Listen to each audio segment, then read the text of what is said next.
So those 10 defensive principles, I mean, as a young coach, that's what I threw at them. Now they hear me say three things, and I just say three things over and over again. And I've been able to simplify the game of basketball so much every year I've gotten more into it. It's opposite of what you would think. You learn more, you think you make it more. No, you learn more and you do less. Welcome to the Jamodi Podcast. We are all surrounded by amazing coaches and leaders. So let's get an inside look at not just what they do, but how they do what they do. After all, becoming the best versions of ourselves is Jamodi, just a matter of doing it. Today we are joined by the head boys basketball coach at Lake City High School in Minnesota, Berge. Coach Berge is starting his 18th year as a head coach and has 333 wins. He has led the Tigers to 11 conference championships, 2 section championships, and a third-place state finish. He's also been named Section Coach of the Year 4 times. Coach Berge has created a new leadership development program called Team Leader OS. He's also written 4 books, including Culture Wins 1 and 2, Coaching Gold, and Great Teams, Better Leaders. All these resources can be found at gb1leadership.com. Before we hear from Coach, take a moment to subscribe to our podcast and follow us on social media at Jamodi Podcast. What's up, Coach? I'm good. How are you doing? Oh, great here, living the dream. How about you? Same. We have finally have some beautiful weather. Nice. Mid-70s. We've had a pretty rough stretch, so it's nice. My daughter's a golfer, so I've been following her all spring, and it's been kind of nasty. 40-mile-an-hour winds. Yesterday it was beautiful, so we're on the up and up. Now, where are you located at? In Minnesota, southeast of the Twin Cities, about 60 miles. So right on Mississippi, Lake Pepin. It's kind of a widening in the Mississippi. Big, small town, beautiful area. Crazy coincidence. This past weekend, my wife, my son, and I were in Minneapolis for a tournament that he played in with his select team. And we played at this school, Wazaka, something like that. Wayzata. I had players playing in the same tournament. Humongous school. One of the biggest in Minnesota. Yeah. I think it might be the biggest. Yeah. But you know what? When I landed there, I mean, it was about 40 degrees and rainy the entire time. So when you talk about that weather and everything, I completely understand. I know it. Oh, it was, yeah, we had a streak about 3 days where it was in the 80s and it was nice. And then it went straight to like 40s wind. And now I think we turned the corner. I think we're in good shape now. So what grade is your son in? What team did he play on? He's a sophomore, 16U, Texas Impact. Okay. And, we're living the select world kind of roller coaster right now. And it's interesting, it's my first time as I'm a high school coach for 16 years, but being a parent of a high schooler who's now in that world. And, it's a great organization, but our coach he got married, which is not a bad thing, obviously, but he's been gone. And then we had a coach fill in. And in fact, when we got up there, the coach, he's a 17U coach, asked me to help out with the 16U team. And I wasn't planning on that at all. But when I got to the games and said, hey, I'm just going to help coach this team, they're like, well, 2 weeks, NCAA clearinghouse, you have to go through all that stuff. So you can't. And so it was like this team that my son's on, he's played 13 games. They've practiced 3 times and they haven't had, everybody there. So it was like a pickup ball from our perspective, playing against teams that were really organized and well coached. So great lessons, and just being a part of that world and as a parent is interesting. It's a different world. Yeah, we had I think we had 4 players from our program playing up in the cities. I'm sure it was the same big tournament. Yep. Was it the Prep Hoops tournament? Yes, it was. Yeah. That's right. Yep. I want to thank you so much for giving up your time and coming on talking hoops and culture with me. My interaction with you and how I kind of learned about you was just purely from social media. I Yeah. started following you and just really enjoyed, man, just the content that you put out, and then just got to learn a little bit more about you through just researching, and what an impressive career you've had. So really appreciate your time, man. No, I appreciate the opportunity. I've probably done, I don't know, this is my seventh or eighth podcast, I suppose, in the last 6 months, which has been Okay. awesome. And most of it has come from social media. It's been an interesting year for me. We'll just say that. I dove into the social media thing really last March, and it's taken me places I would have never guessed already, and kind of excited for what the future holds for that. Well, one thing that's really impressed me is the consistency that you have with social media. I mean, I don't do near as good a job as you do, and so tell me a little bit about, I guess, your process with that and how you're able to consistently put out content to where almost every time I feel like I open it up the app, I'm seeing something that you're putting out, and it's in a good way. I think it's honestly just a culmination of my like really finding my skill set and really doing things I'm good at. I mean, I've coached for a long, long time. I've been a high school principal for 17 years. So I've got a lot of leadership experiences. I've got this background, and I've always had a passion, like a lot of coaches, for leadership, coaching, culture, teams, things like that. And I've always wanted to do something like this, and I never really knew how. And I really just made a commitment last March. I took a short course. I'm a process guy. It gave me insight into the process. And then, I was telling someone today I get home after school or on a Saturday morning, and I love to write. And so I've got more stuff written. I've got tweets pre-written that I could throw out for months upon months. Wow. And it's just, I think I love to write. There's probably not a lot of coaches that like to write. It's not necessarily a parallel skill set. I'm a math guy, so I'm Wow. kind of a numbers guy, and I was a math teacher. So again, writing, you wouldn't think it fits, but I think all of my experiences and my maybe talents have kind of come together into this, and I love doing it. And so I'm just happy I'm having an impact. That's really all my goal was, is to try to, our profession is hard enough as it is. There's a lot more challenges with it today. I think, as you would say, it's incredibly important for our kids to get the experiences they get from playing in youth sports, and anything I feel I can do to impact people beyond my little community here, I'm grateful to be doing it. And so that's what makes me happy. No, that's awesome. When the motivation comes from that place, it probably doesn't feel like work at all for you. It's just something that you enjoy. But It's a hobby. I do think, like you said, the process though of, because a lot of people, and I've even felt like this over the years. I'm not probably like you. I'm not searching for followers. That's not the goal with any of this. But then you also wonder, okay, how can I make the most impact? In what way is the best way to share information? But like you said, there's probably a lot of people like me that don't have a process.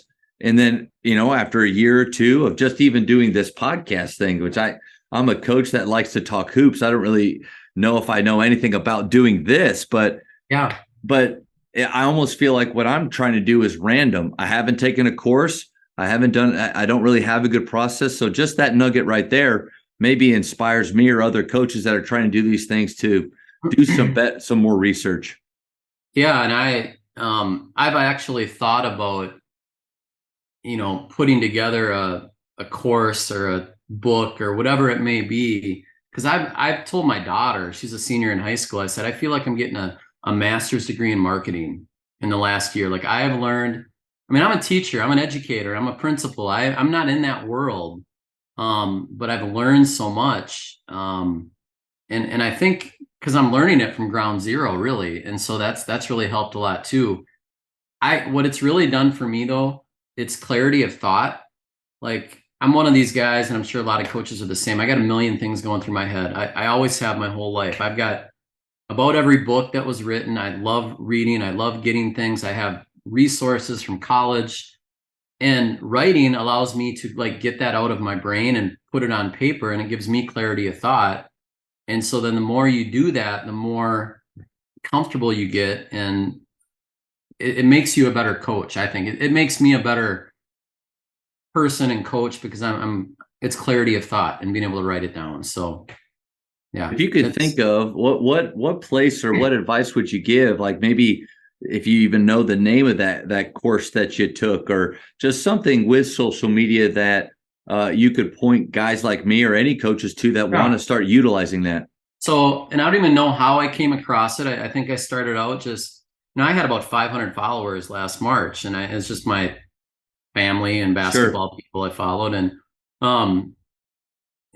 to preface this a little bit, I've been working with Jeff Jansen and the Jansen Sports Leadership Center before this for about a year, putting on sports leadership summits and leadership stuff. So I kind of dipped my toe in the water with that. I wanted to take everything to another level. So I'm like, you know what, I got a lot to share. So I started looking in, and Justin Welsh, who writes a course called the Content Operating System.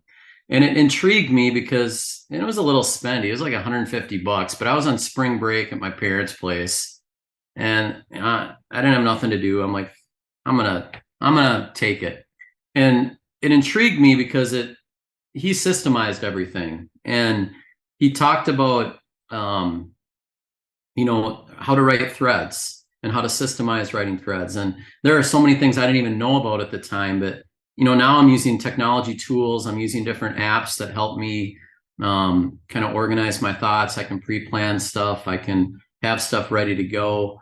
I'm using Beehive for my newsletter. I'm using Hype Fury to help systemize some of my tweeting. And I was using TypeShare for some of the atomic essays I was doing. I've kind of shifted away from that now.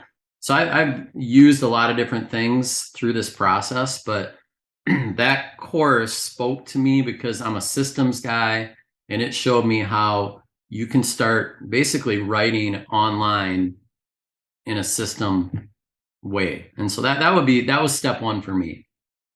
That's really helpful. And I think something else that, just from listening to you already, I mean, golly, look at your resume with being a coach and also a school administrator, and then what you've done with the sports leadership and with Jansen, Sports Leadership Center, but like all the things and then that you have going on, golly, you got to have a process. You got to be organized. So what are some of those daily habits that set you up for success? Well, habits are really, really important to me. And I think we would all agree as coaches how valuable they are. I master my mornings really, really well. I mean, I'm up at 5:30, and I get more done from 5:30 till 6:45 than many other parts of my day. Using that time wisely, using Sundays wisely. I'm very purposeful in all I do, and I'm a doer. I think a lot of times people are, they maybe talk about how they're going to do something. I'm someone who I've always been a doer. I get stuff done. I don't waste time. I don't lollygag. If something's on my plate at work, I'm on it right now. I don't wait. I don't procrastinate. And so that's the organizational piece. And I think with everything I have going on, I have to be organized, or I wouldn't be able to do all that. I think there's a lot of other just habits, being organized. I kind of live by the mantra with my family. A failure to plan is a plan for failure. I mean, that's the way I think. So, I don't know how specific you want me to get into some of the habits, but habits matter. And the writing habit is a perfect example. I mean, I'm writing every morning for 20 minutes, and then it perpetuates itself. And all of a sudden I'll get to a weekend where I've got 3-4 hours, and I get in that zone, and I get a lot done in 3 hours. And so, in those days that you're not ready to write or to do stuff, I've got stuff written from previous times that I can use. And so habits matter, being organized matters. And that's really what I talk about with our kids too, is it's really about creating great daily habits. I don't know if you've read the James Clear book, Atomic Habits. It's on my list. I mean, it's so true. It's about goal setting, but really when you think of goal setting, it's micro goals. It's little things that we do. If you make your bed every morning, how does that have a domino effect into other things? If you want to become a better ball handler, 3 minutes a day. Just start at 3 minutes. Just commit to something super easy and then let that grow. And I think it's kind of like, it's Newton's law of motion. I mean, once you start setting something in motion, it grows. And I think that's so powerful for all of us. Like, get small wins, let them turn into bigger wins. And that's where James Clear's book is really purposeful in that.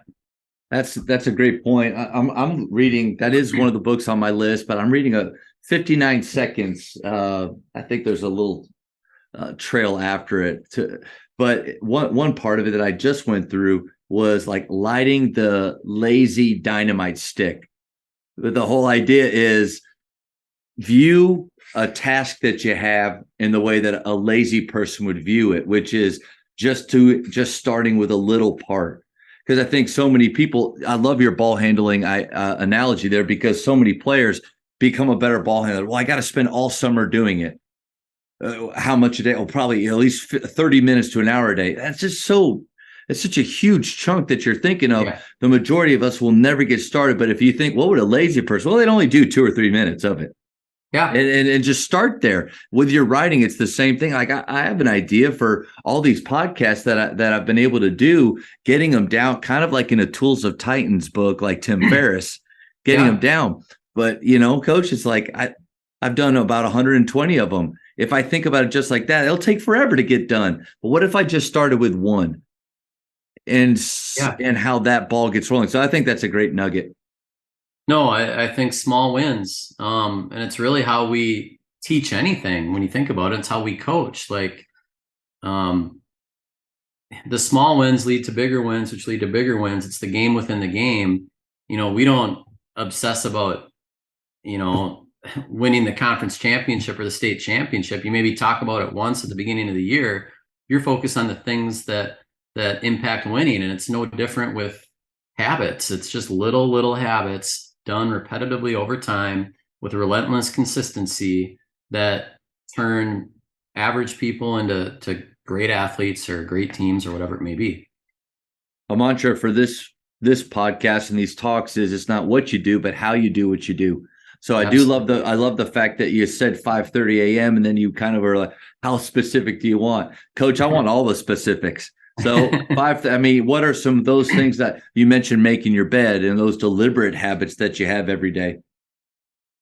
I get up at 5:30. My wife usually isn't up yet. My kids aren't up. It's a peaceful time. I get a lot done. I make a cup of coffee. I sit down and, I get on my phone, computer, and I write. And if it's a good day, I'll get a lot done. Yeah. I mean, I'll get a lot done in 20, 30 minutes. If not, I'll get some done. And anytime something pops into my mind, I'll go into my notepad on my phone, and I'll just jot it down. And so, it's a habit of continuously just always getting better, always, using your time wisely. I really don't watch much TV anymore unless it's a game, a basketball game or something I'll watch. And I don't know, I mentioned I'm a doer. I've always been that way. I'm very efficient with my time. I think I feel like I get more done than a lot of people get done. And I think it's because I just don't sit around. Like I'm doing it. And it's a hard skill for a lot of people, to be honest. That's a good point. But you have all these ideas. I mean, obviously a lot of them are yours, but you also have to be pulling inspiration from other places. And so that's where, like, when I'm on my phone, I mean, how quickly can that, a few seconds of scrolling turn into 15, 20 minutes, and all of a sudden it becomes a time waster? How are you controlling what you're taking in, what you're reading, and then also like using that into some of these ideas that you have for your future topics? Yeah, great question. So I got a lot of books. I skim books fast. I'm not like a sit down and I'm going to spend 3 hours reading. I don't operate that way. On Twitter, there's a lot of junk out there. So when I find somebody good that I like, I put them into a list. And so I've got my leadership and culture list. I've got my marketing and business list people. I've got my coaching basketball list, so I've got about 3, 4 lists. And, now I only have to follow 15 to 20 people. And so when I get up in the morning, I'm scrolling through 15, 20 people. I can do that in 5, 10 minutes. Well, in doing that, you generate a lot of ideas. And I can't tell you how many times I'm like, scroll through, I see something and it makes me think of something else. And I automatically switch gears on my phone and I'll jot that concept down. Like, hey, I'll, when you've coached a long time and you've been a part of it a long time, you've got a lot in there. You just need that nugget to kind of spur your memory, and then it gets you thinking. So it's really about idea generating more than anything. Like, it'll give me a concept to talk about. Like, I'll just give you an example. I don't even know how this all happened, but one of my more popular posts I've written a couple times is on glue players on a team. Well, I was reading someone talking about glue. I saw glue players. I'm like, that's a great idea. So I automatically get in my phone. I'm like, glue players. I start jotting down my own notes. Like, who are the players that I've had that have been glue players? What were their attributes? And I just jot down 5, 10 quick attributes. And then I'll sit on it. And a day or two later, I come back. I might have a couple more. And once I have that framework of 10 attributes that glue players have, then it's real easy for me to write. Like, I just need the list of 10, and then I can get on and I can write a thread or something really, really quick. And a lot of times what I'm doing is I'm speaking it. So, and again, that's a skill, but if I have my outline there, I can talk it in short bursts, short sentences. It's typing it for me. I have it, and now I have to just go in and clean it all up. And so, again, when I say my skill set, I'm a tech guy too. I've always been a tech guy. So I got this analytical math side to me. I've learned to become a really good writer. I'm not a good writer. I like to write. I think I'm an okay writer. But then I've got my tech background, which I've always been that way. And so they just kind of merged.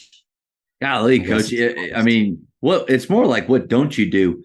I would imagine you're probably really handy too. You can build anything with it. Hands-on stuff. Okay, not my wheelhouse. You have a weakness? Is that what you're? Yeah. I have plenty of weaknesses. I have a lot of weaknesses. No, but it is really impressive though. All of the areas that you've been interested in, able to master, and you gave a nugget there that I thought was that every coach could take away, because not every coach is going to have a goal of writing books, of being able to share information through Twitter or any social media platform. But every coach has a team and they have players that they need to share information with. And so when you were talking about, like, you think of an idea of glue guys and you write that list down, I think that's something that, because you were right on the money, every coach has great ideas floating that they don't even realize are still in there. But then I don't know how many, if every coach can truly articulate, what does it mean to be a glue guy in my program? Or another great question is, what does it actually take to get playing time here?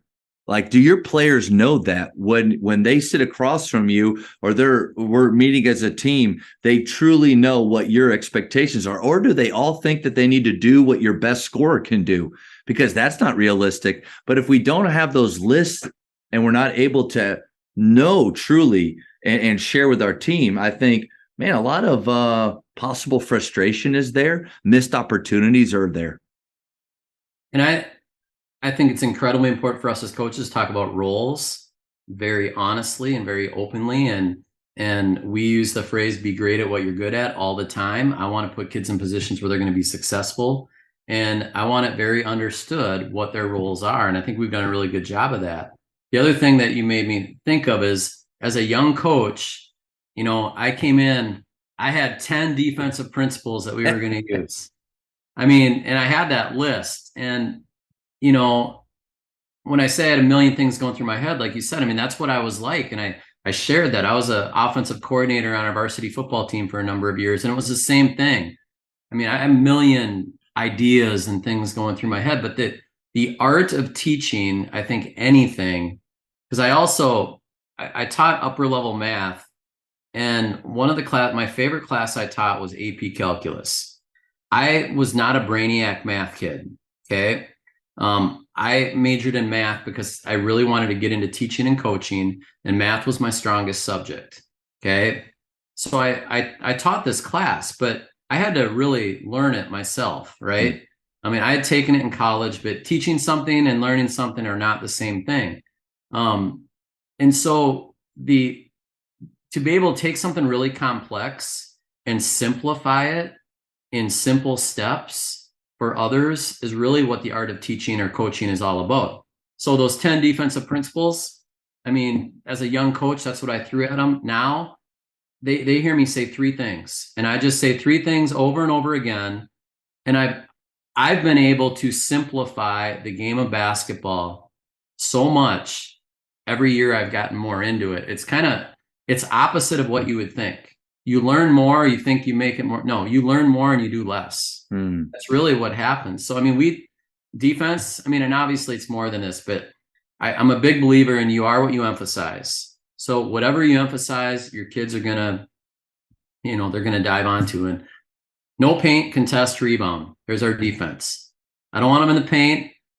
We need to contest every shot, and we got a board. Now that's a real simple term, way of approaching it. But I used to be a Dick Bennett, on the line, up the line, and force corner and help and fill and sink. I mean, and just preach all those principles, which was good, but you're dealing with high school kids. Now it's like, just stay in front of your guy. You know what I mean? Like, stay in front of your man, be in the gap. I mean, obviously we do a whole lot more than that, but when I really narrow it down and simplify it for kids, that's what they hear from me. And then when we teach, now we're teaching more detail. Like when we teach it, they're not hearing the 12 principles that we had with the Dick Bennett defense. They're hearing how do they stay in front of their guy? How do they contest shots? How do they rebound? Things like that. But Yeah. I think just simplifying the game for kids, because that's how they build confidence. That's how they play more free. That's how they want to play. And sometimes you got to give up control to get more out of your kids. That's good. I think we're so guilty of having 4 or 5 different ways of saying the same thing. And it's confusing. It's confusing. Yeah. If you think about a closeout, all the different ways that you could say it and your assistant coaches could say it. But I think there's almost a brilliance or a beauty in simplifying kind of what you're saying and making sure that there is a common thread, a common language throughout. PGC, I love that you said the 3 things, because PGC getting to direct for them for 5 years, that they taught me that. Like, even within our all of the concept that the founder Dick DeVenzio thought of, the majority of them are in groups of 3, and it's sticky language that are easily remembered. And I think, again, any coaches that do listen to this, because there's already been a lot of golden nuggets. One is, look over everything you do teach. How can you simplify it? How can you put it in groups of 3? And if you can, play with the language a little bit to make it sticky, so that it's easy to remember. Absolutely. And Dick DeVenzo, I mean, it's my favorite author from a basketball book perspective. I mean, I envy you that you got to run some of those or be a part of those PGC camps. I've had kids go to it, players who raved about it, and I have all of his books and I love them. I mean, great things players should know, or every player should know. I had the pleasure of getting to attend PGC in high school with Dick, and just get to, it's rare when you really get to talk to somebody that is just so passionate about something. Yeah. And you could just feel it from him. And obviously, we lost him too early in 2001, but it's just really cool to see how Dina Evans and then Mana Watson now, and all of those guys, TJ, they're special people. But yeah, that is for coaches that they're not a sponsor of this podcast. I'd be honored, but for all those coaches that do want to, learn some of the things that you're talking about, a crash course in it is attend one as a observing coach, and that was one of my favorite things to do as a director, was to actually get to talk to the high school coaches at the end of the night and kind of just do what you and I are doing right now. Special stuff. Yeah, no, I would agree. I would love that. The Jamodi podcast is powered by Sideline Interactive.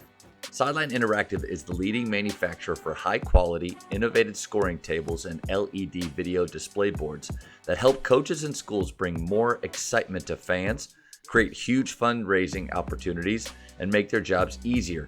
Visit sidelineinteractive.com to check out their amazing products.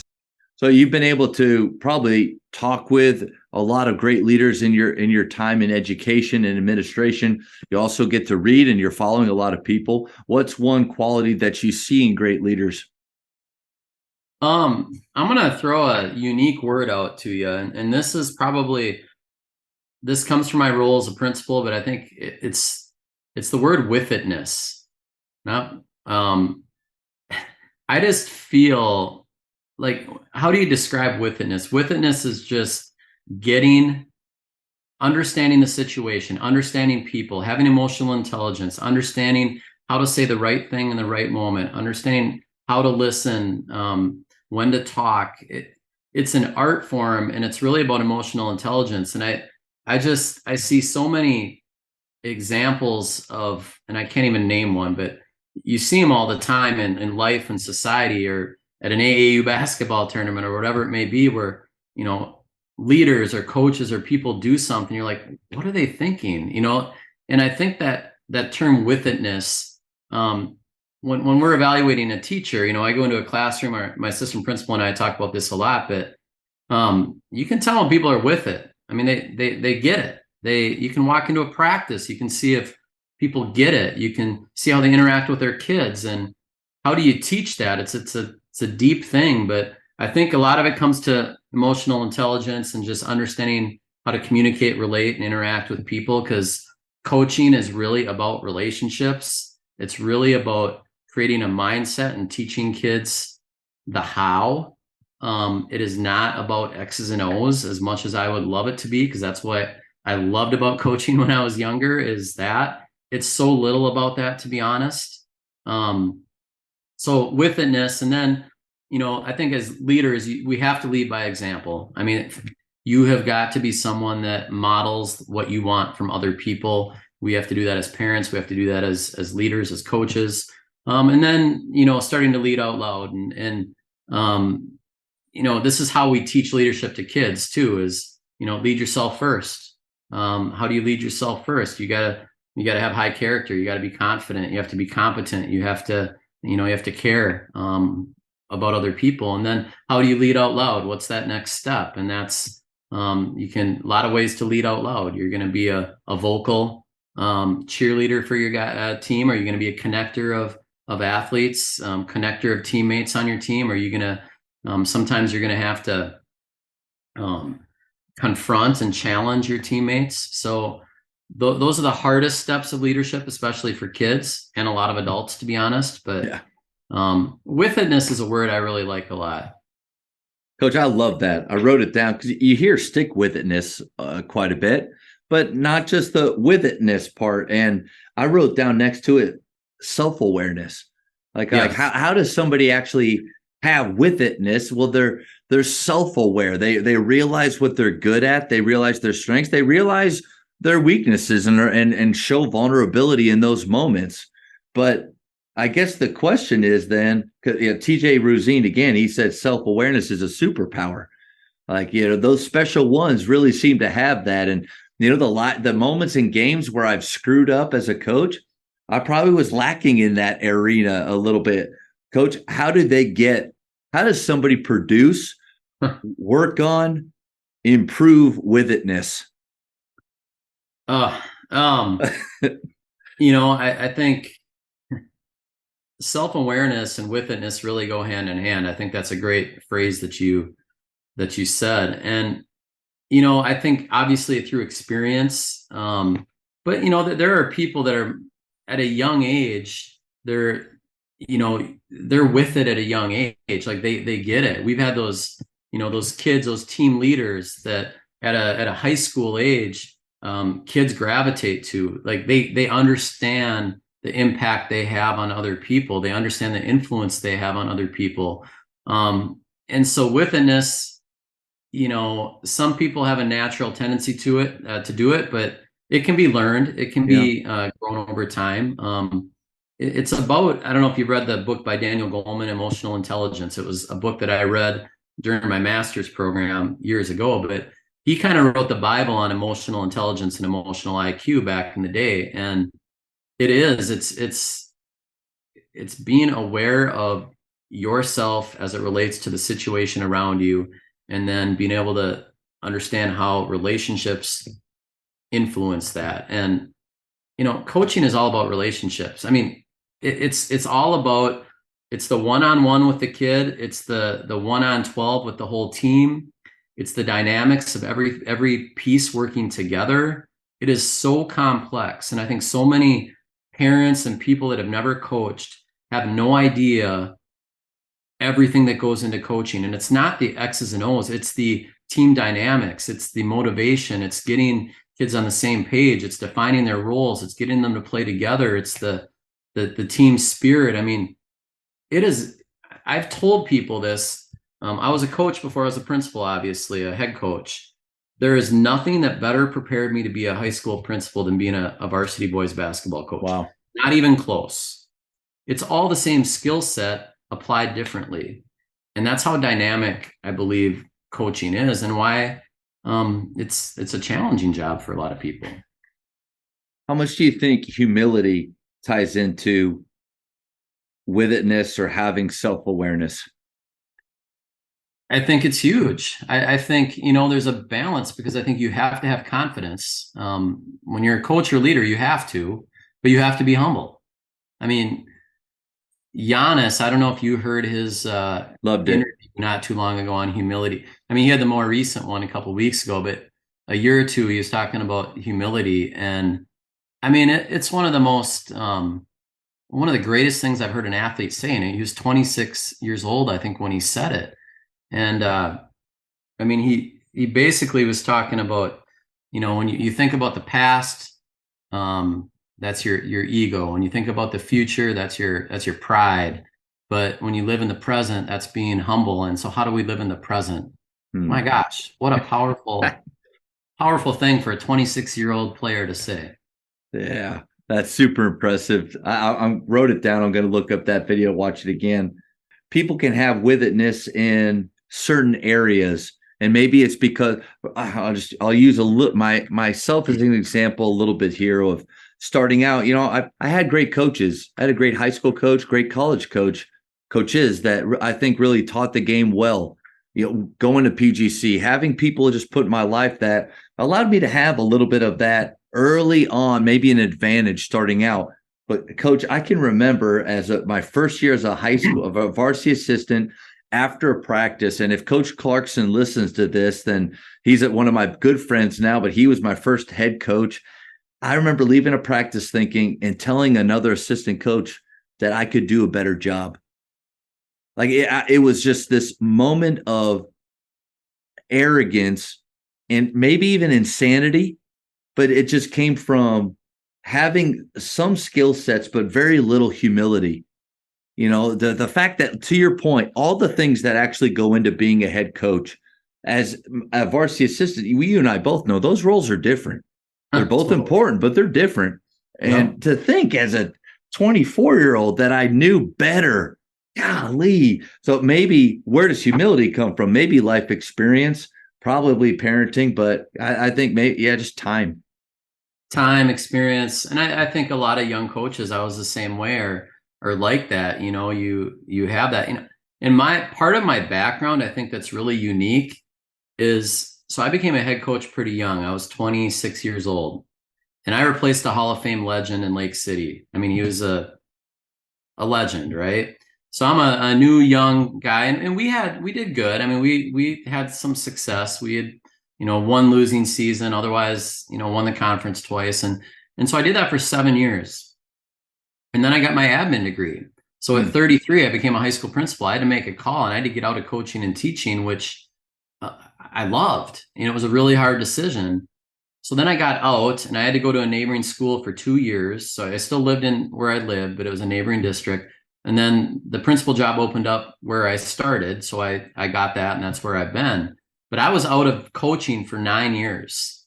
So I coached for 7. I was out for 9. And, the 7 years I coached, I had 2 young kids. My daughter was just born my last year or two. And then I was out of coaching, and then they got to be early elementary age.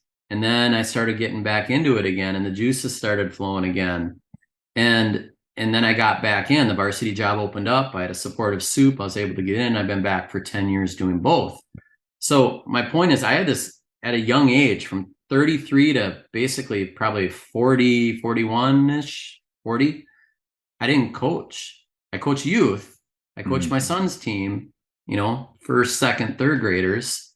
But I was also a school administrator. So I'm dealing with stuff from the outside. So it's such a unique perspective, because I had coached, I stepped away, I got to reflect at a very young age. I got to see other things. And then when I got back into it, I was a lot different coach. I am a lot different coach than I was then. And it's because I got away, maybe because my role, maybe because I had kids, maybe because I was a principal, whatever. Not a lot different, but philosophically, like how I teach the game, a lot different. How I interact with kids, much more relationship focused than I probably was the first 7 years. That is a pretty unique path right there. It is. And it all plays a part into, my writing and everything, because it's, most people's prime coaching years, I wasn't coaching. 33 to 40, I really didn't, coach, unless you call it little kids coaching. Yeah, but like in that administrative, you're and you said it early on, the same skills, you're using them and you're honing them at that time. I thought about it too, that while you were talking about your path and journey, about you keep using this word relationships. It's about relationships, and how I don't know if I do a great job of building those relationships with my athletic director, with my principal, and not just I have a relationship with them. Like we say hello. There's no bad blood, but how much do I lean on them, or just go in and randomly ask them questions and try to learn from them because I don't have that perspective that you have. I've never done that. I've just been kind of in this same role. And man, maybe there's things that I don't know. Maybe I have some blind spots that, with their experience and what they see and what they know about our families, they could help with. I don't know. I think there's something there that I could probably do a little bit better. Yeah, I think the one thing I'll say is when you're in your sport, when I'm in my sport, I think I do a pretty good job, because I have to, in my role of trying to keep a holistic view of everything. But at the same time, when I'm coaching basketball and I'm in the middle of the season and I'm scouting and I'm looking at games, and I'm at home and my focus is basketball. But I also know that sometimes I got to talk to my AD, who, during the season, he's my boss, right? I mean, that's how I view it. Like, I trust him. And if I'm ever in too much tunnel vision, I trust him to be able to give me an outside perspective on something, right? Yeah. Out of season, it's a different role. But again, it's part of being on a team and trusting your roles. Like, when you're in an administrative role, you see the whole picture. When the people that are teachers in the classroom, they see that. The coaches in their sport, they see that. You have to trust that person above you who sees the big picture to give a more, maybe sometimes a grounded view on things. But there's very good coaches, there's not great coaches, there's good administrators, there's not very good administrators either. So that also plays into some of this as well. So it's January, you're in the middle of district conference play, and it's the busiest time of your season. How in the world do you balance doing that with also being the principal at a school? Whenever anyone asks me that question, I respond with, do you think teachers aren't busy too?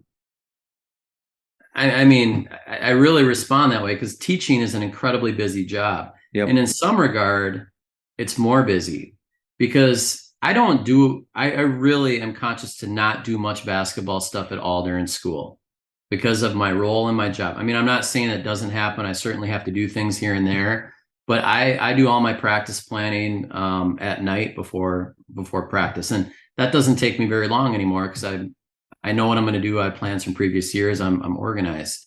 But I do very little. I try to be very purposeful, not to do much at school, but teachers are incredibly busy. Like they have 5 classes to teach. They've got to prep. They've got papers to grade. They're on a bell schedule. They can only go to the bathroom certain times of the day. I can go to the bathroom when I want. So there's perspective in some right regard, there. that's how I respond to that is, Yeah. It's an extracurricular. It happens outside the school day. I'm fortunate I can do a lot of my principal job at a lot of different times. So I use the summers a lot to plan a lot of the stuff from a school perspective ahead of time, where maybe some people say, oh, I'll just wait till December to do that. No, I've got templates for agendas and meetings set, so it's real easy for me to do it during my busy times. Culture is one of those buzzwords that there's a legendary coach down here, DFW, at one school for 30 plus years, just retired. I was having one of these talks and I brought up culture. And he's like, that word, he's like, 10, 15, 20 years ago, we never even used that word. But he said, but we all had one. We all knew it. Like culture is nothing new. It's just that usage of that word. So how does it drive performance? And I've written 2 books about culture. Culture Wins and Culture Wins Too. I'm not a big, I don't know. I think a lot of people, when they hear the word culture, they think of the get in a circle, kumbaya, stuff. I don't view culture that way, and I never have, but I think a lot of people do. And so when I was reflecting and started this whole journey of writing, okay, I asked myself, what is culture and how do I simplify it? Because then we talk about how do you simplify it? Well, I simplified it with 3 things. Okay. Culture is what you allow. Culture is what you emphasize, and culture is every day. And when I think of our whole program and everything that we do and impact, everything can be fit into those 3 definitions of culture. Like as a coach, what do we allow? Do I allow kids to show up late? Do I allow them to not go 100% in practice? Do I allow them to talk to their teammate in a certain way? Do I allow them to behave a certain way? I mean, the list goes on, but we are what we allow. And then number 2, what are you going to emphasize? And like the 3 principles on defense that we talked about, or maybe we do the same thing on offense, or what's important to us. I remember going to a clinic at a very young age, and I remember a coach saying, understand, you are what you emphasize. Okay. If you want to be the best rebounding team in your state or your conference or whatever it may be, you don't have to do a rebounding drill. But if you emphasize it every single day, your kids will rebound because it's important to you. And that resonated with me because it's so true. So as a coach, I think we got to find out what is important to us. What are we going to emphasize? Do that over and over again. And it can't be those 10 defensive principles. It's got to be 2, 3 things over and over again. And then the last one is probably the most important with culture is every day. Okay.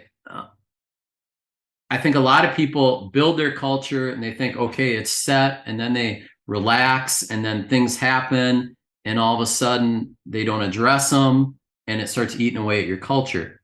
No matter what your culture is, things are going to happen. You can have the best culture in the world. They're still kids. They're going to do dumb things. They're going to test the limits. They're going to try. It's just human nature. It's are you going to address them or not? And the example I give is if I'm walking down the hall, it happened today at school.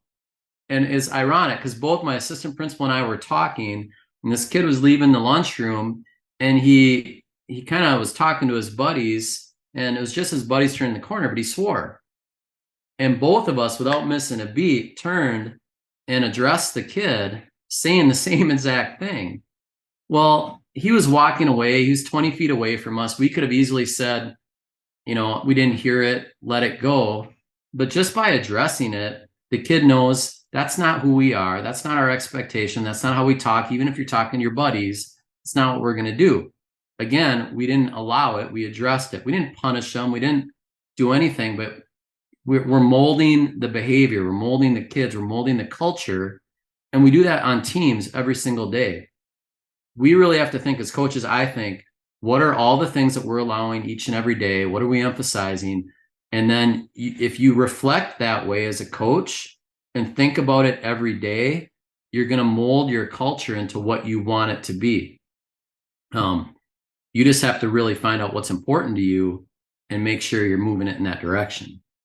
That's my thoughts on culture. No, that's awesome. And what's the balance, I think, between, because early on, I mean, we're influenced by some of those coaches that we had, or the guys that we kind of wanted to emulate. Like my college coach was a Bobby Knight disciple, kind of what actually coached for him was an assistant. So that was kind of what I started out thinking I really wanted to be like. And you can kind of take the approach of those coaches. And so with standards and expectations, how do you set the line between, okay, like this is a place that has structure and we have standards, but it's also fun and enjoyable to be a part of?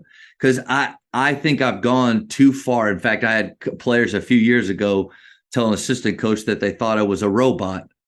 It was like, there wasn't an actual person in here. I don't know. What's your thought on that balance? And that's so true. And to me, that is the art of coaching.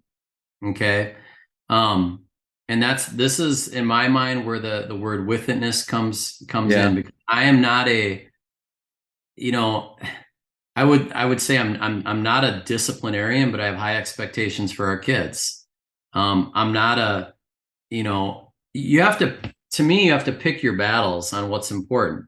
We have the one thing is, and this has been the standard in our program for 60 years, as well before the coach before me. But, if you have 2 laps for every minute you're late for a team meeting, practice, or whatever. So if you show up, if you miss, 30 minutes for whatever, it's 60 laps, so it's just a little thing, but that's something that's important because our time with each other is important. To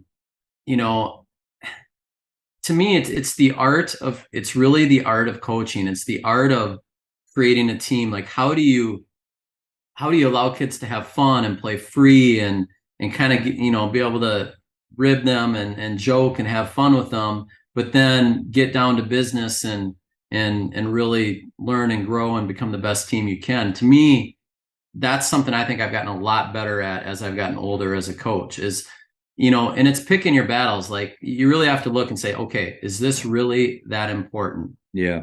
Or what really is important to me? I'll give you a really simple example. For years, up until about 3 years ago, and it maybe took my son's grade to go through, for me to appreciate it a little bit because I had known them so well. But, you got all the player introductions, you got all the handshake stuff that happens, right? I was always we're not doing that. Like, just go up, just pump your buddy, go up, and we're not going to do that. And then I kind of gradually, I'm like, is this a pick your battles thing? Really, is it going to affect our play? Is it going to affect our whatever? And so I've gradually I've allowed it. So what I've allowed has changed. Now, if it ever went too far, I would address it. Too far for me, but that's a little thing that doesn't affect our team and what we do, but it gives the kids a little bit more fun and freedom. And, it's things like that. But you really have to ask yourself, pick your battles. And I have to do that a lot because my nature is probably pretty strict and pretty conservative. Yeah. But I've learned to be, and that's where the relationship piece comes in, and being able to have these open conversations with your team leaders and what they want and need and what's important and kind of finessing it, That's a good point. And I think at the end of the day, our goal is to create an environment, a culture, a style of play that ultimately leads to winning. And, Yeah. and so what things are we doing, or what standards that we have that really don't have anything to do with winning? The shoes that they wear. I always wanted them to have team shoes and look the same. And there's to me, like almost a elegance about that. Like this is, Yeah. we're so together. But then my best player years ago came to me and said, Coach, this brand of shoe really hurts my feet. Well, he's averaging 28 a game. What am I going to do? Say, hey, I don't care if you're uncomfortable or not. No. So all of a sudden it was okay. Well, guys, listen here. Our colors are white, red, and navy, like every other private school in Texas. And you got to find shoes that incorporate those colors. If it has other colors, that's not it. Don't care about brand. But Coach, it's just funny that you said the handshake things. I take my seniors through. I don't do the individual exit interviews that I hear some guys do before, but I do meet with them. And when I meet with them as a group, I give them little cards, and it's what's something or a three thing or something that you loved that we do that we need to keep doing. What's something that you wish we would do, and then what's something we shouldn't do anymore. And it really gives me some insight to, all right, these are things that they really like. We got to keep doing that. And sometimes the things that they wish we could do, you know what, they're kids. They don't know any better. Like that, I can dismiss it. But then the things they wish, all of them said pregame handshakes. Because like you, listen, we're not about that here. Yeah. But then another coach down here and say like, what does it hurt? What's the big thing? Like, yeah, I don't want a snake charmer to come out or a bull. That'll be the next step is, okay, how do we corral that into the right direction? But I do want them to have fun because our whole style is about that, running and gunning and having fun. But then yet I'm going to restrict them into thing that, man, they seem to really want to do. I know. And team play for us is so important. And I think it's a big reason we're successful is we just sacrifice, me for we and play together and be in. And so anything that is against the concept of team is something that's rubbed me the, wrong way a little bit. The handshake was one, the shoes, the exact same thing with the shoes. Like I've changed with that. It's not affecting how we play at all, and so I focus on that. And it's little things, and part of it's just getting older. I think like I don't know, I feel like I know it's not going to have an impact, and the kids are going to enjoy it, and that might help us, you know what I mean? Like that might make them tighter as a team or more fun or more connected, things like that, and those are really important too. I like that idea. And another thing I think about is our style of play has so much to do. I mean, even though it's fast and we shoot a lot of threes and we take the first open shot that we get, man, there's a lot of control that actually has to happen there.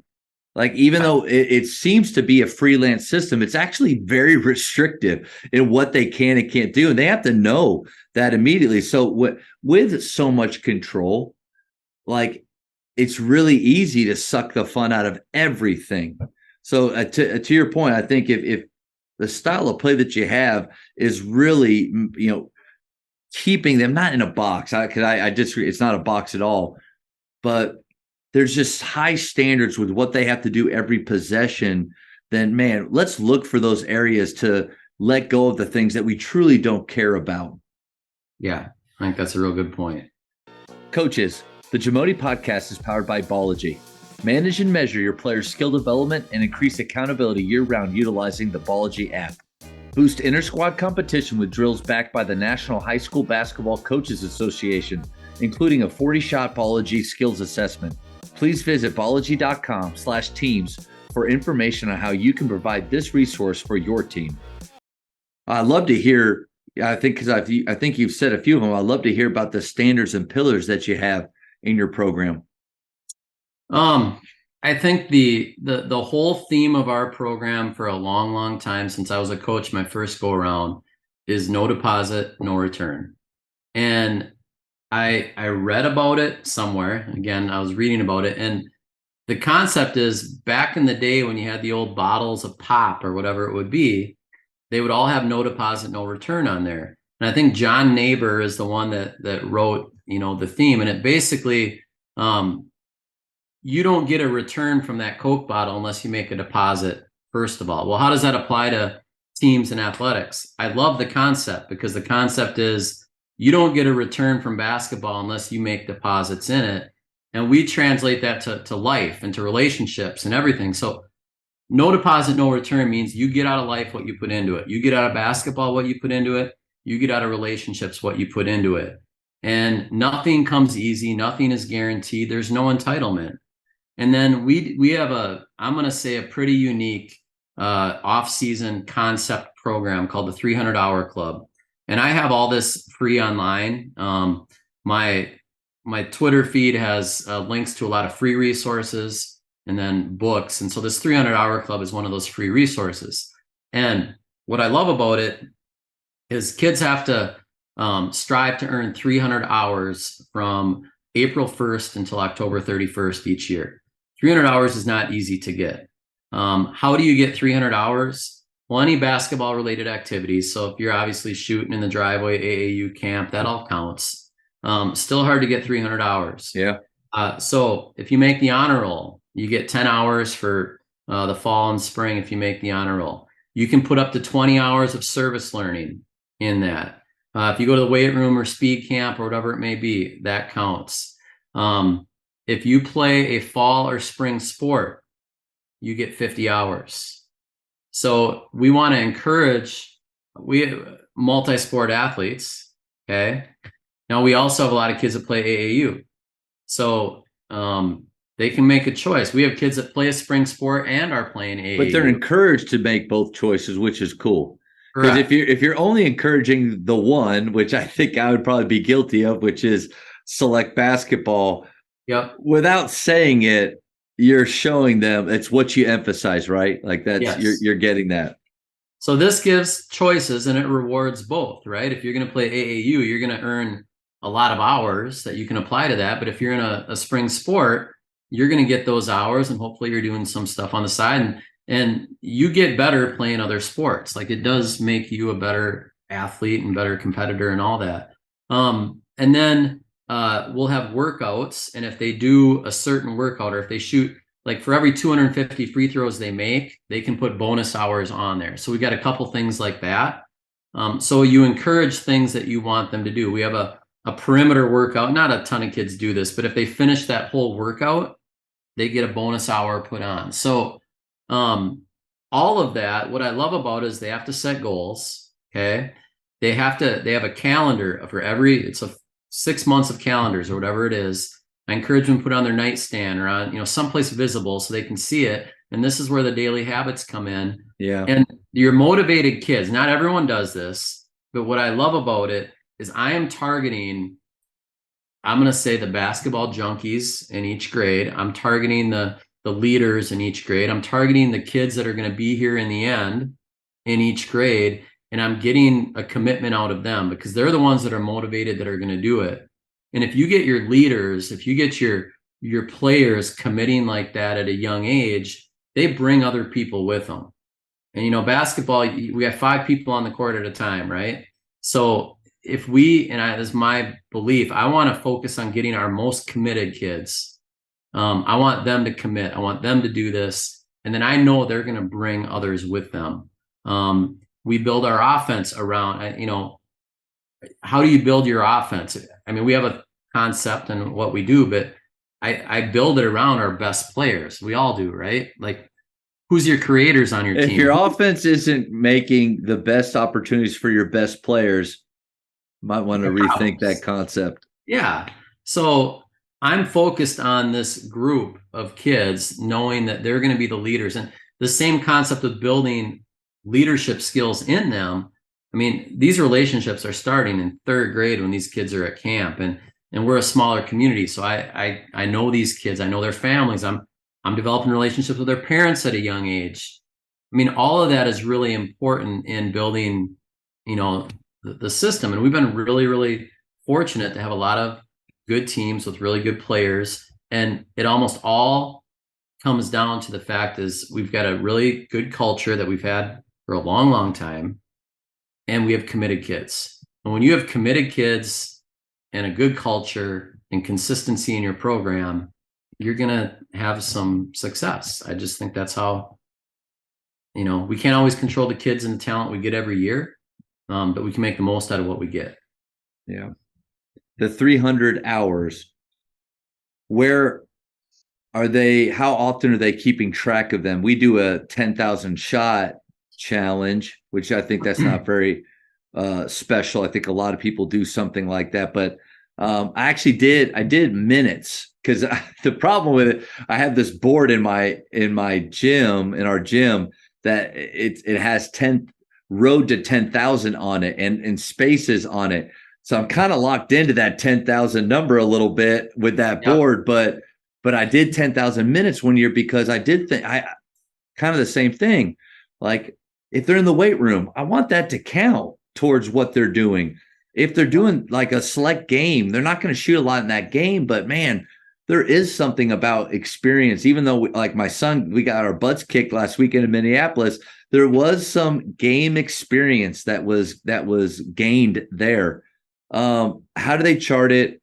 And what is there a reward system for getting it? And this is probably all online, which I will be researching that after our talk. But if you can go into it a little bit more. Yeah. So anyone that wins, we give a t-shirt for, and then we recognize them before our first varsity game. We bring in all the kids. If they're an elementary age kid, we only require 150 hours. They don't have the opportunity to play a fall or spring sport and have it count like at a high school would. So up through 6th grade, they can earn 150 hours to get it. 7 through 12, it's 300 hours. If they earn over 400, we'll usually throw in like a sweatshirt or a long sleeve t-shirt in addition to the t-shirt. So they kind of get a little extra bonus. It's a printout of a calendar for those months. We give them an exemplar of what it's supposed to look like. That doesn't mean it always looks like that, but how they're supposed to write it in. We try to get parents to stay on them, to do it. And kids in a little calendar slot are going to write, as much detail as they hopefully can. Like 1 hour and 30 minutes, I shot, in the driveway, I did this, and this, and they write that down and document it. And I think there's so much value in just doing that. Yeah. I mean, just setting a goal. I talk about the habits, and they may fill it in weekly. They may get to the end of the week. Some, maybe it's 2 weeks. Oh shoot, I forgot. I got to go back. That happens. I get it happens, but the whole process of doing that is really important. Some of the ones that I've got, like our record holder, 737 hours, I think it was. Nate Heisey, who is University of Northern Iowa, been a 3-year started as a freshman, sophomore, junior, broke his finger this year. So he ended up missing most of the season. He's going to redshirt, medical redshirt. He did this in 8th grade, and you should have seen his calendar. He didn't miss, I think he missed 1 day. He was sick in the summer, 1 day. Okay. And Nate is, he's one of the top 5 Mr. Basketball finalists when he was here. He's a phenomenal player, phenomenal family. His little brother just graduated. He's going to Upper Iowa University on a D2 scholarship. And his sister, that's a whole nother story, a whole nother podcast if you want a good one. Taylor Heisey was a great basketball player. She was also a great hockey player. We don't even have hockey in our town. She ended up deciding to open enroll in 7th grade to play hockey in a neighboring town, became Miss Minnesota Hockey in Minnesota, won the Patty Kazmaier Award last year, not this year, last year, as the best women's hockey player in the world, is on the Team USA national team right now, and is really becoming the face of U.S. women's hockey, all from a little town of 5,000 people with no hockey. Why? Relentless consistency of daily habits, no different than her brother Nate or her other brother Ryan. If you looked at their calendars, they committed every day to getting better, and they still do. And when you do that over time, you get ahead. And that's in essence what has happened. That's good. So you get people like that do that, they set the exemplar, they model it for those younger kids, and it's perpetuated itself a little bit. Season doesn't start until October 16th. You know, we've been doing our 10,000 shot challenge and it's going great, but I really like the idea of this because of, again, the weight room, more because it's not just shooting. Like I encourage all, because the way we play 5-out kind of pace and space, their ball handling is really important. I mean, our team, it just flows a lot better, the better control and feel. But our shot challenge doesn't really honor that time. Yeah. What's your advice on how I could get that rolling right now? And you know what, with the time that we have, if you kind of do that quick math, like what hours would you start with for me?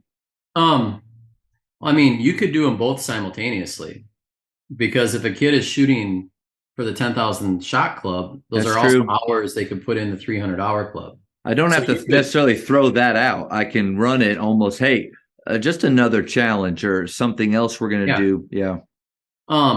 You know, you can look at the fact that we give 50 hours for a spring sport, okay, and take 50 hours off of that, you know, and say we're going to start in summer. For us, the summer really starts June 1st. We start later than you. We don't start until like November, the week of Thanksgiving. So we're starting a month after you. This goes through October 31st. You would go through, you know, maybe September 30th. You know, so you're losing a month on both ends. I mean, you can do whatever. You could start with 200 or one. I mean, just start small. Start with 150. Yeah. Encourage them to, maybe you get a lot of kids. It's the process that matters more than meeting it. I mean, you could put 100 hours. It's the process of writing it down, following through, keeping track, trying to get better. That is, to me, the most important part of it. I love And the then idea. you could do it Sorry, at go ahead. 100, and you could say, hey, we're going to give another recognition. If you hit 150, if you hit 200, it's this. And that way you're recognizing multiple levels.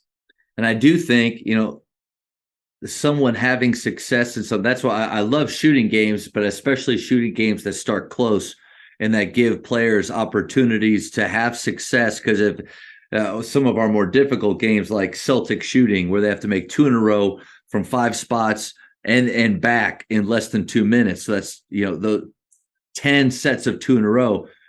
Man, you get kids not get past the 3rd or 4th spot if their shot's just not there. So that, to me, if we're trying to build a culture of improvement, of taking chances, of embracing failure, embracing the hard, sometimes you want them to have wins. And so starting small, like you're saying, especially this first year, I mean, it really could be, I think, call it the 100-hour club. Yeah, and just have it be the summer, because one, it's completely doable. The why are players made in the summer? Because they have so much time, and it's completely doable. But Coach, there's been already so many great things in this talk, but I'm so glad that you mentioned that, because I think that's something I've been searching for, especially with the lower grades, getting some of those kids a little bit more plugged in. Love that. Yeah, no, it's worked for us. And I bet a lot of people that have taken it and tried or spun it in different ways to make it work for them too. Confidence is something that it is important. We have to be conscious of it. You can obviously debate, not really debate. We know where it comes from. It comes from their preparation and then what they think about. But as coaches, we can affect it in certain ways. How do you build confidence in your players? The first thing, and the kids hear me say it all the time, you earn the right to be proud and confident. And again, this goes with the no deposit, no return concept and no entitlement. But I want our players to be confident, but I hate fake confidence. Okay. Like, confidence has to be earned, and it's earned in the off season. It's earned in your preparation. It's earned in your commitment. And so to me, that's what I want them, you know, to their confidence to come from. I think, how do we instill it? You know, do we simplify things? You know, are we prepared? Are we organized? Do the kids know exactly what is going to happen at practice? Do they know what we're going to expect in games? Do they know what a good shot is? Do they know, do we overcomplicate our defense or offensive system so they're thinking? I want them to play free.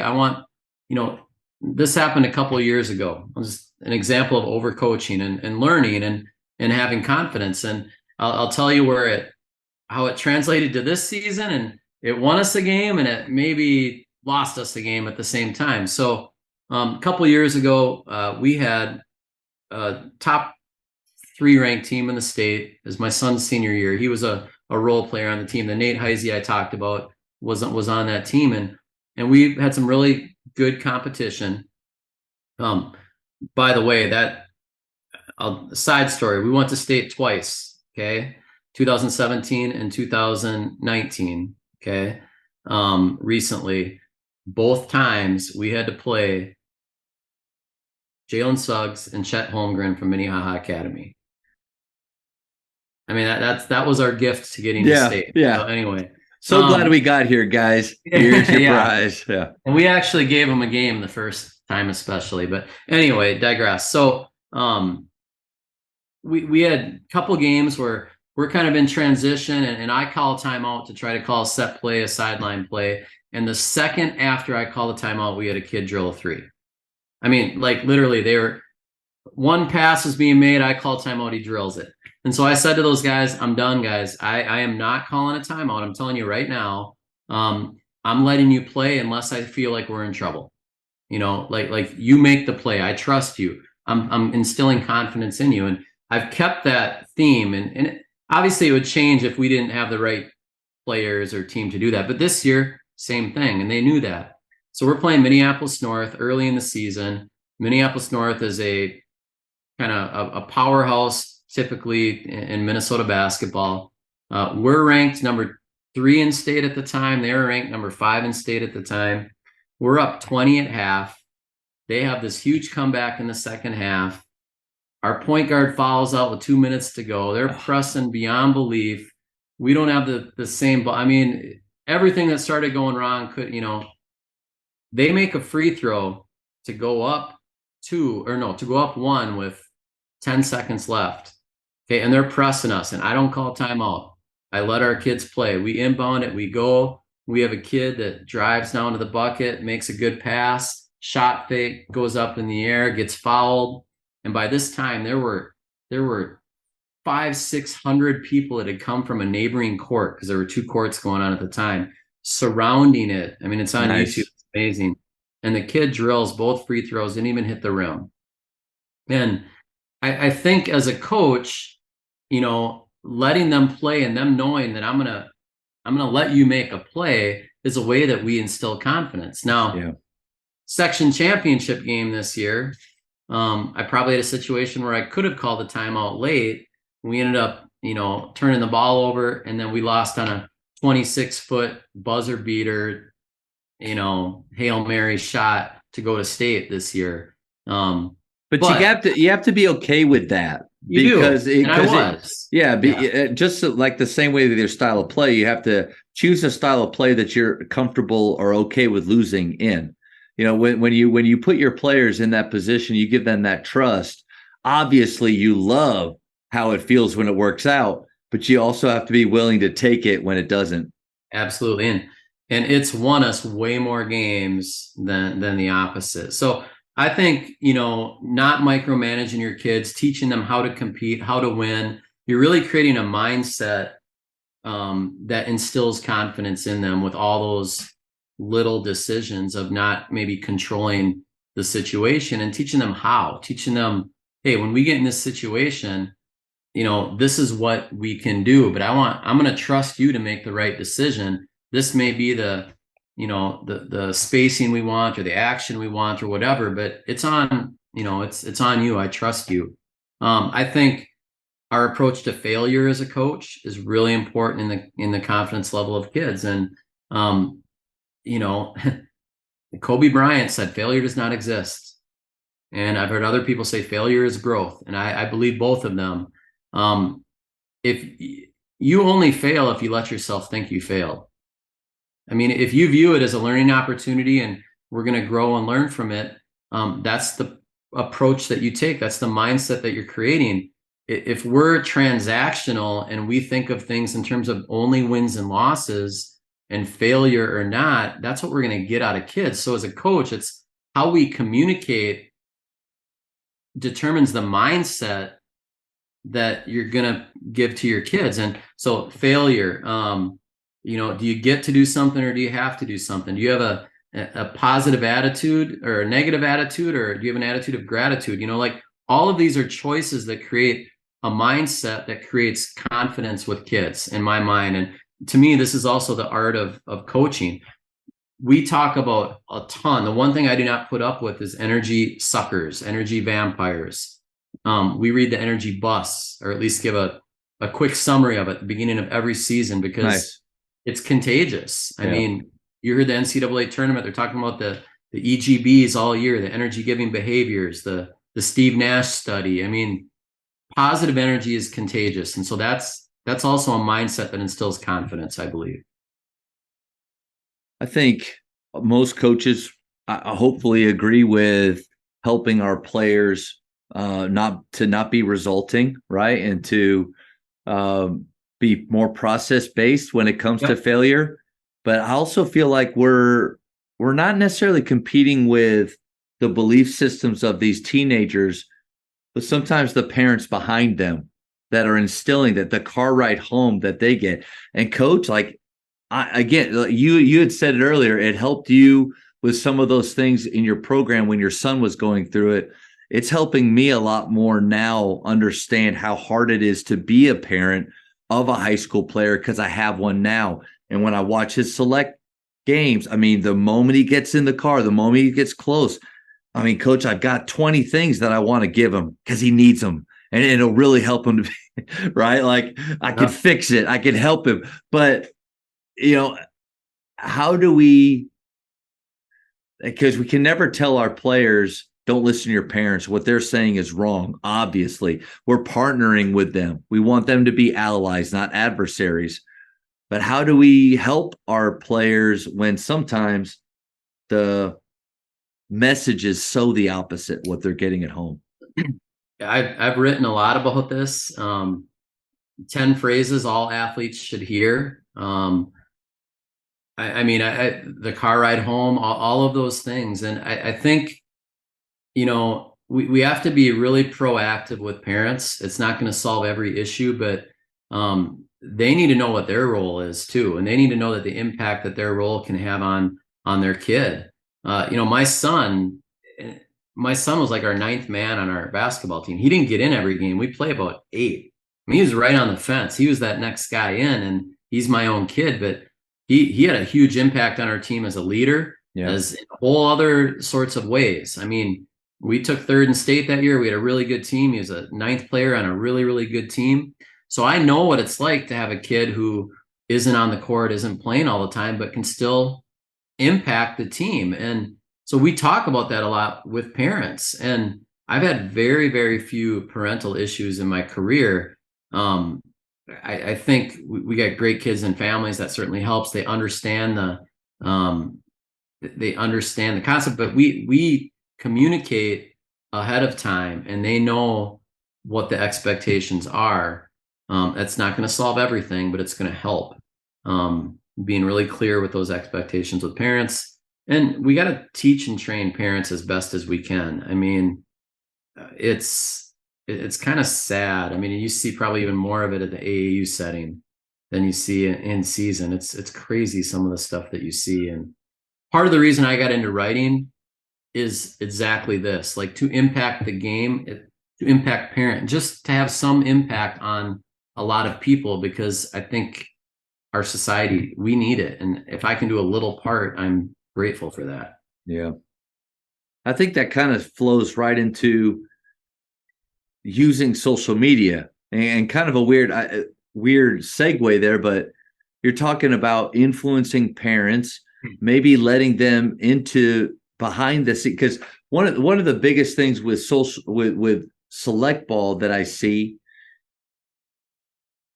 the connection that the parents sometimes have with those programs is stronger One, they're paying them. So obviously where Yeah. your money goes, but then Yeah. also for a lot of these kids, they drive them to practice. They sit there, they have more time invested in these. They've heard the coach say and yell and do these things to their son, in practice. So when it happens in a game, yeah, they're right on board with that sometimes.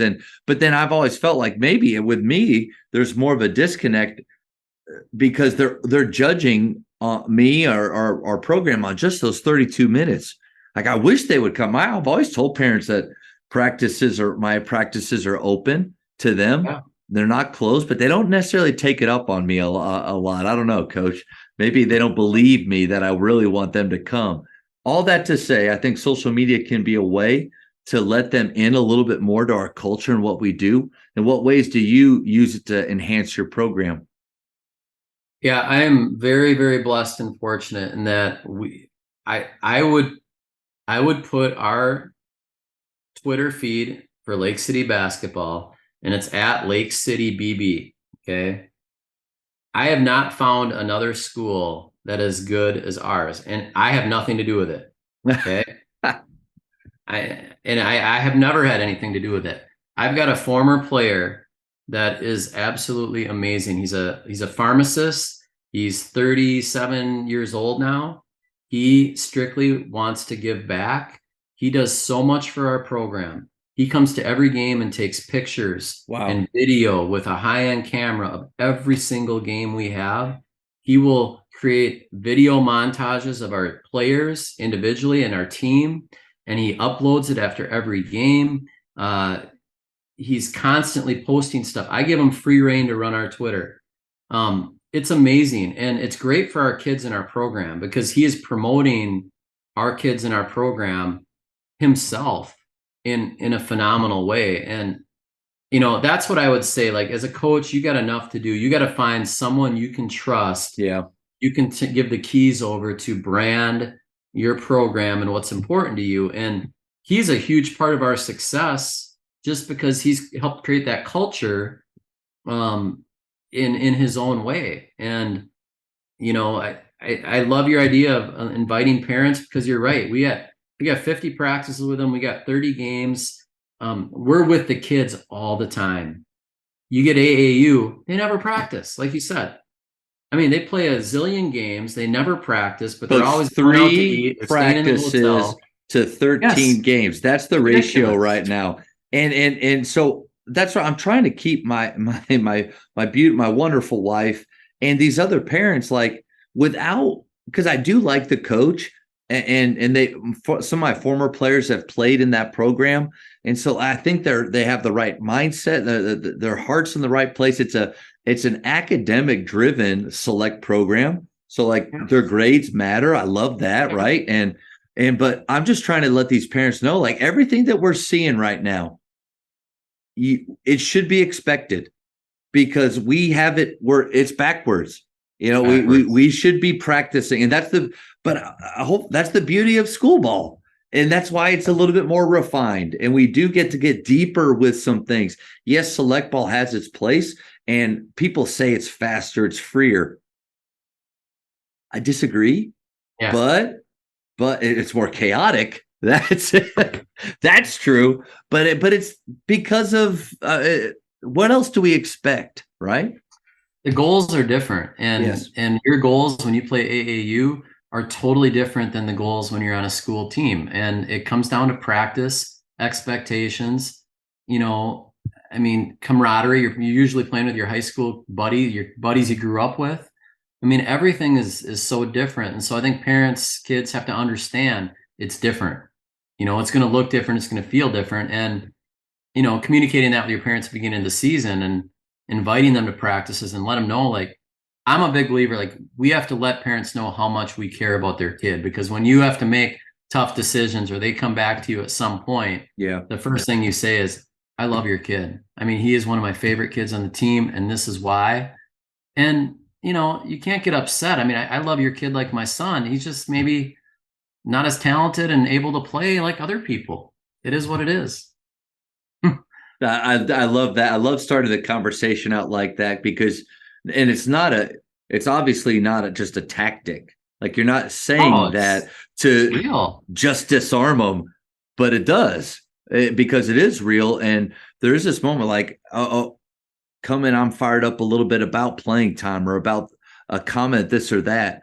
But I always think it's good to remind them and with specific experiences of ways that their son has really impressed me. Yes. And what I Mhm. really appreciate, and man, this moment, this interaction we had, because they don't know what they don't know, and they're not there every day. And that's a good point. And they forget how much time you have together with them. I mean, you're with them more than they're with their parents during the winter. Yep. And you got to remind them of that. I think that's our job as a coach is in subtle ways let them know that.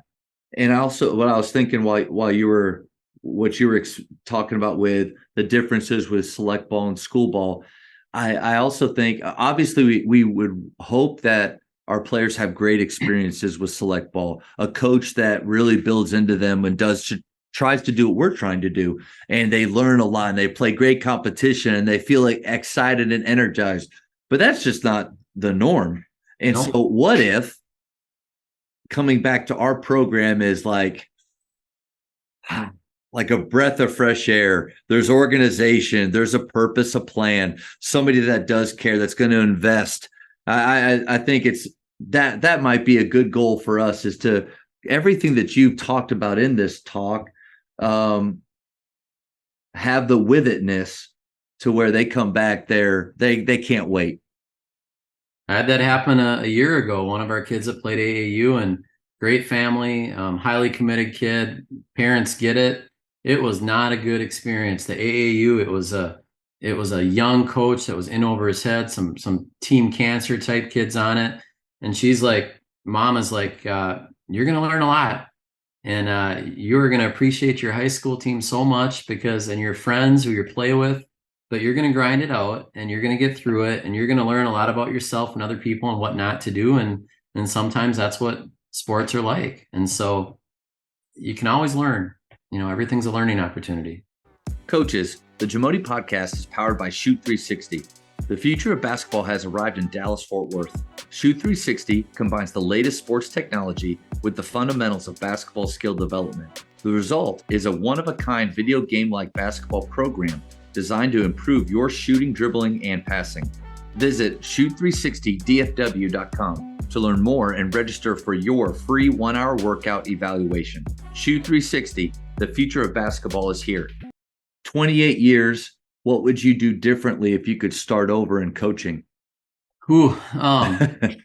I really try not to think that way because you make the best decision in the moment. Sure.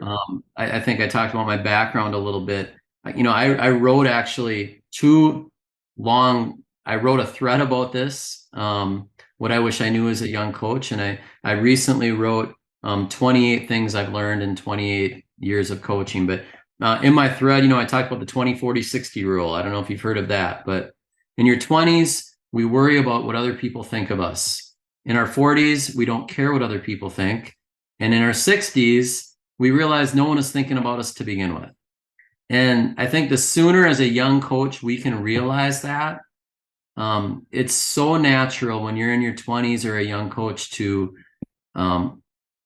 worry about that parent, worry about that kid. What do they think? It never works. And I think I learned that fairly quick as a coach. And I've had friends of mine get out of coaching because they could not go to the grocery store anymore because they were worried that they were going to run into parents. I mean, you got to get over that hurdle. Simplicity wins. We've talked a lot about simplicity. I think that simple is better. Play the long game with culture. Nice. Culture is the number one job of a coach. Play the long game with it. We've talked about relationships, players, not plays. That's something I maybe didn't know as a young coach that I think of now. Having a great mentor. I was very fortunate when I was that young coach at age 26. I had a JV coach and assistant coach that had been a 30 plus year JV coach. By the time I left, he had been coaching 40 years. He's still like a legend and he's still a great mentor today. I still bring them in to talk to our team on occasion. But having a mentor and using colleagues is really important when you're a young coach. Then the two other things I would say is give up control. I think as we're younger, we tend to be control freaks more. I was that way. I coach basketball like I coached football, like one play at a time. And now we're 5 out, free flowing, hand over the keys, teach them how to play. Much more fun to coach. And then the last one is family. Family first. Less is more. We didn't talk about that last month of the season, 3 weeks. We probably practice about an hour a day. Beginning of the season, we're about 2 hours. Middle of the season, we're about an hour and a half. Keep your kids fresh. Less is more. Simple wins. I'm a big believer in that. There's a lot to unpack just in that list. And you said that list of 28 things is out there. Yeah, I wrote a thread on those 9 lessons. I kind of rallied through them quick, but then I wrote a 28 things in 28 years, just bullet item. I don't know, probably a month or two ago as well. I've never heard the 20, 40, 60, but just being on in the first 2 parts of that, right on the money, or in 20s and 30s as a head coach. I've been doing this 10 years, and golly, that can be crippling. Worrying and I'm so not much. 60 yet. I'm not that old, so I'm not there. But I believe it to be true. So yeah, I imagine. But then, yeah, there is something about. I'm 41, and it's not like I have it, like you've said the whole time. I don't have it all figured out by any means, but there is this. I think it goes back to foundation. Like, really, who or what does your foundation really lie? Like, rip open my chest. Is it basketball there, or is it something greater, someone greater? And I think the moments in my life, and I let my players know a little bit about my 20s pre-coaching, but even after I'd already gotten into it, when basketball was really bad, I realized that I had nothing else. And that's a dangerous place to be. But as a coach, you can fall into that trap again. If we're not winning, if parents aren't happy, if players don't feel fulfilled, am I a failure again? And then am I all of a sudden starting to look at other things that I should be doing instead of this? And I think that's a great point. But man, coach, when you're in the moment, that's hard.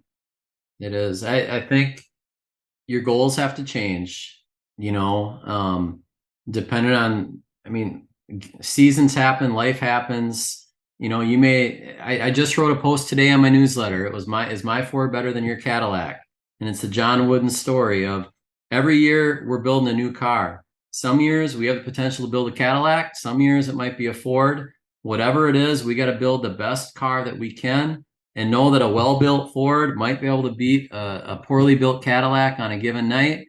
But our job is to build the best car we can. And it's a great John Wooden story.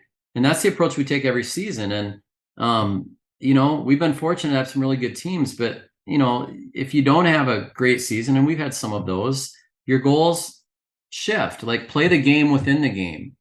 Don't worry about the scoreboard as much. But can we win a half? Can we win the turnover battle? Can we win the game within the game and get simple wins that lead to winning in the long run, but can change your focus so it's not a focus on failure? That's the same concept of failure. It has to come back to culture there too, right? Because you said it, I thought you said it best. Our number one job is that early on in 20s and 30s, we think that we can X and O our way to winning every single night. And when we don't, it's confusing. Something's wrong. We blame, who can I blame? And blame ourselves even. But then you realize, man, it's just, there's way more to it than that. Yep. Totally agree. Coach, the speed round, quick questions. Right. First thing that pops in your head. Ready? Yep. Favorite ice cream flavor? Mint chocolate chip. Oh, the same. Coach, I knew it from the beginning of our talk. I thought there's alignment here. Greatest shooter of all time? Oh, Steph Curry. Texting or talking? Talking. You thought about that one. I did. I like the efficiency of a text. Yeah. Yep. But if my mom calls, I better answer. Yeah, absolutely. Depends on who. Greatest basketball movie of all time. Hoosiers. For now, in Texas, we don't have a shot clock. That's why this question's in there. For high school, shot clock or no shot clock?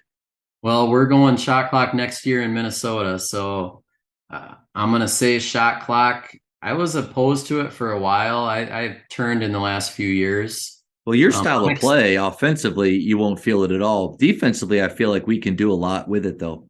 Yeah, and that's really what I'm trying to process this summer is how are we going to change more defensively than offensively to impact it. Tell me what you think about this.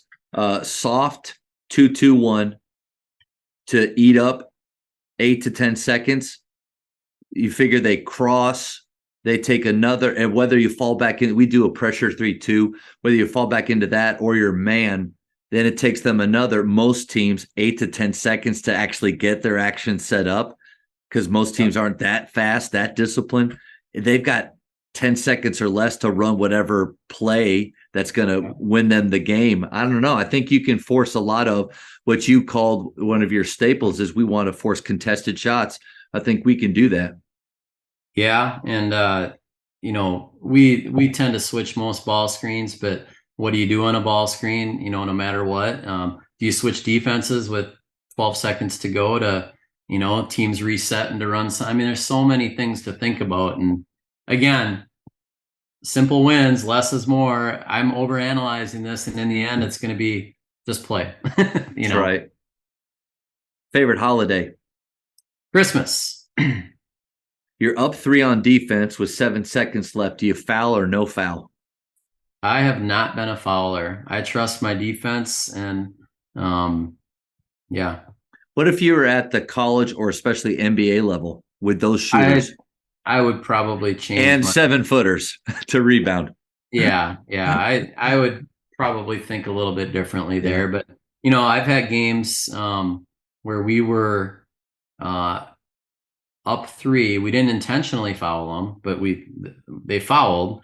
They go to the free throw line, and they missed the first free. No, they made the first free throw.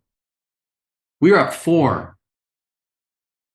Made the first free throw, missed the second one, got tipped out, and drilled a 3. Ooh. And went to overtime. We ended up winning the game, but I mean, I'm like, never again. Yeah. And then you trust in high school kids to follow when they're not shooting, and it's just risky in my mind. But that first coach that I worked for, that I talked about, that I made that stupid, insane statement after a practice. He also said one of the most challenging things about this line of work is that we're trusting 15, 16, 17-year-olds every day. That is so true. This is going to be hard for you. What book would you give someone? I give it away every year. That's an easy one. It's my second Bible, John Wooden, A Lifetime of Reflections and Observations on and Off the Court. That's what I give to my seniors at graduation every year. Oh, nice. I think it's a gold mine for life, written through a basketball and leadership framework. It is without question. I'll pull it out every year, and that's where I got today's story for my newsletter. Is my Ford better than your Cadillac is from that book. That's awesome. Favorite place to travel? Favorite place to travel? I love going down to, my parents live in Florida. They're boaters, or they were boaters. We have a plan to go on the Great Loop trip, which is probably a whole nother discussion. It's basically taking a boat down the Mississippi, around the Gulf, around the East Coast, through the Great Lakes in about a calendar year. My parents did that and kind of inspired me. So that's our retirement plan someday. That's awesome. You'll have to let me know how that goes, because that's but far off though, right? Yeah, far off. We're still a ways away. 2 more. How many cups of coffee do you drink per day? Oh, geez, probably 3. Nice. Yeah. How do you drink it? Black. No foo-foo in it. That's right. Simple black coffee. My next boss, after the first one, one of my mentors, I came in with a Starbucks that had a ton of sugar and cream and all that stuff in it. He said, "Matt, what are you drinking?" I was like, "That's a coffee." He's like, "No, it's not." And I said, Coach, yes, it is. He's like, listen, if you want to be a head coach one day, you drink your coffee black. And since that day, Coach, that was probably 13 years ago. I drink it black now. Oh, that's funny. And look what happened. I'm at Grapevine Faith Christian School. Last one in basketball. Who's the GOAT? I have this conversation with my son all the time. It's still Michael Jordan to me. He's a big LeBron guy. I'm like, Jay, it's Michael. So, although I will argue after reading another book, and if you have not read this book, I highly encourage you to read it, The Captain Class by Sam Walker. I actually wrote a thread on this week, a summary of the book. But what I love about the book is have you heard about it? No, I haven't. Oh gosh, I wrote it down. So worked for I think the Wall Street Journal or New York Times. I can't remember which one. He spent a decade analyzing the most elite teams in the history of all sports. And he researched them. He traveled over to the New Zealand All Blacks, the Boston Celtics basketball team, the San Antonio Spurs during there. I mean, he went the Yankees, and he wanted to find out what made them great. And what he found out is it wasn't a coach. It wasn't a superstar player. They all had a leader, a team leader that had these very similar attributes. They weren't the most talented player. They weren't the best player. They had incredibly high standards. They were incredibly competitive. They held everyone accountable. And it's guys like Bill Russell, Tim Duncan, Carla Overbeck of Team USA Women's Soccer, who most people haven't heard of, Yogi Berra, Tom Brady. If you look at all the personalities of all those people, they're all very similar. Not the most talented people in the world, but they won. And why did they win? So Bill Russell's in that conversation, I guess. Coach, this was incredible. Like, I felt like for a lot of our talk, I could have just sat there and listened to you for a long time. I really appreciate you sharing so much. And this was awesome, man. Yeah, it was a lot of fun. It was fun to talk to you, and I learned a lot as well. So I thank you, Matt. If anybody is interested in learning more, because how many books now have you written? I've written 4 in the last year. And honestly, when I started this writing, Matt, I had zero aspirations to write a book. Yeah. It's been a crazy year. That's all I can say is this has taken me places I never thought it would go. And they're not big, long books. I mean, they're pretty simple books. The 2 of them on culture, I think, are real practical books for Culture Wins 2, practical for coaches. It's a lot of little ideas to bring into your team to talk about culture. And then my last book, Great Teams, Better Leaders, is really a compilation of all my newsletters I've written over the course of a year. So it's 52 articles, if you want to call them that, stories, whatever, that are relevant for coaches. And they're on Amazon, and they're on digital form as well. So if you go to my Twitter feed, you can find them there. Yeah, will you share all your information just in case somebody wants to reach out to you? Yeah, on Twitter, it's at GB1121. And, you can click on the link there to get on my newsletter. I would encourage that. It's good for coaches. I think it's, if you're willing to read and learn about coaching, leadership, culture, and teams, there's good nuggets that you can pull out of it. And my books and links are kind of in my pinned tweet there if you want to go deeper. Thank you. I appreciate it. Coach, thank you so much for your time. Appreciate it. Thank you, Matt. Thank you for checking out today's episode. Please take a moment to subscribe to this podcast, share it with your fellow coaches, and find us on social media for what's coming up next on the Jamodi Podcast. It's just a matter of doing it.